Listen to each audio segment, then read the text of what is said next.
بسم اللہ الرحمن الرحیم۔ السلام علیکم ورحمۃ اللہ وبرکاتہ۔ ناظرین، آج کی ویڈیو میں ہم بتائیں گے حضرت امام حسین رضی اللہ تعالی عنہ کا ایران کی شہزادی شہربانو کے ساتھ کس طرح نکاح ہوا، آپ کا تعلق کس خاندان سے تھا، اور آپ سے حضرت امام حسین رضی اللہ تعالی عنہ کو کتنی اولادیں تھیں، اور آپ کی وفات کب ہوئی، آپ حضرت امام حسین سے کس حد تک محبت کرتی تھیں، یہ سارا مکمل تفصیلی واقعہ بتائیں گے آج کی ویڈیو میں، لہٰذا ویڈیو کو آخر تک دیکھیے گا۔ حضرت محمد صلی اللہ علیہ وآلہ وسلم کی شادی حضرت خدیجۃ الکبریٰ رضی اللہ تعالی عنہ کے ساتھ جب تک وہ حیات رہیں پیغمبر اسلام نے دوسری شادی نہیں کی۔ اس کے بعد حضرت علی رضی اللہ تعالی عنہ کی شادی خاتون جنت حضرت فاطمہ الزہرا کے ساتھ جب تک آپ حیات رہیں حضرت علی رضی اللہ تعالی عنہ نے دوسری شادی نہیں کی۔ اس کے بعد سیدنا امام حسین رضی اللہ تعالی عنہ کی شادی ایران کی عظیم شہزادی سیدہ شہربانو کے ساتھ جب تک وہ آپ کے عقد میں رہی شہزادہ کونین نے دوسری شادی نہ کی۔ اسی بدولت ان کے گھروں کی ازواج محترات کو عزت و تکریم حاصل ہوئی۔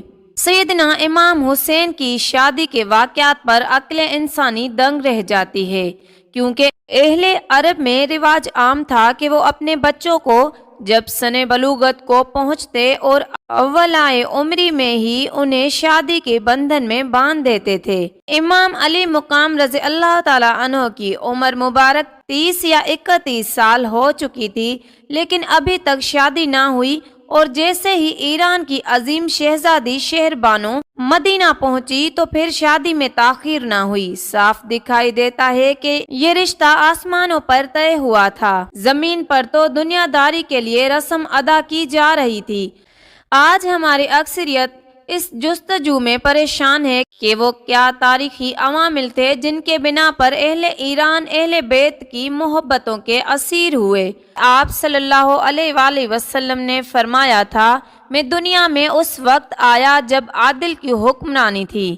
آپ کے اس قول میں خوشی کا تاثر نمایاں ہے۔ سیدہ شہربانو بنت یزید جرد بن شہریار بن خسرو پرویز کا اصل نام شاہ زنا تھا۔ یہی نام زیادہ افضل اور معتبر ہے، لیکن جس نام کو شہرت حاصل ہوئی وہ شہربانو ہے۔ آپ کے والد کسریٰ 31 ہجری کو اپنی ہی ریاست مرو کے حاکم ماہوی کے ہاتھوں ہلاک ہوا تو اس کا خاندان اور وفادار سپاہ کا دستہ صوبہ استخر میں آ کر مقیم ہو گیا، جو شروع ہی سے اس خاندان کا مضبوط مرکز رہا تھا۔ 33 ہجری کو اسی صوبے میں کارن نامی شخص نے مسلمانوں کے خلاف شدید بغاوت کی، جسے گورنر عبداللہ بن عامر کے حکم پر شریک بن اور حارثی نے کچل دیا۔ 34 ہجری کے آخر میں کسریٰ یزید جرد کی زوجہ ملکہ فارس بھی اپنے خاندان کو داغ مفارقت دے گئیں، تو اب خاندان میں واحد خاتون شہزادی شہربانو تھیں جو اپنی والدہ کے فراق میں نڈھال تھیں۔ وہ شب قیامت کی شب تھی جب آپ مالک کون و مکان سے فریاد کنا ہوئی، تو اسی شب پیغمبر اسلام صلی اللہ علیہ وآلہ وسلم کی عظیم دختر سیدہ فاطمہ الزہرا رضی اللہ تعالی عنہا خواب میں آئیں تو تسلی و تشفیع دیتے ہوئے کہا، بیٹی تم پریشان نہ ہو، تمہارے قلعے پر اسلامی سپاہ کا دستہ حملہ کرے گا، تمہیں کوئی نقصان نہیں پہنچا سکتا، تمہیں مدینے کی جانب لے جایا جائے گا جہاں تمہارا عقد میرے فرزند حسین سے ہوگا۔ شہزادی پاک بیدار ہوئی تو شب کے باقی لمحات جاگتے گزار دیے۔ خواب کے چند ایام بعد اسلامی سپاہ کے ایک دستہ نے آپ کے قلعے کو محاصرہ میں لے لیا۔ بعد میں گورنر عبداللہ بن عامر رضی اللہ تعالی عنہ کے حکم کے مطابق انہیں عزت و احترام کے ساتھ مدینہ روانہ کیا گیا۔ جب آپ وہاں پہنچی تو وہاں انتشار و ابتری کا ماحول تھا۔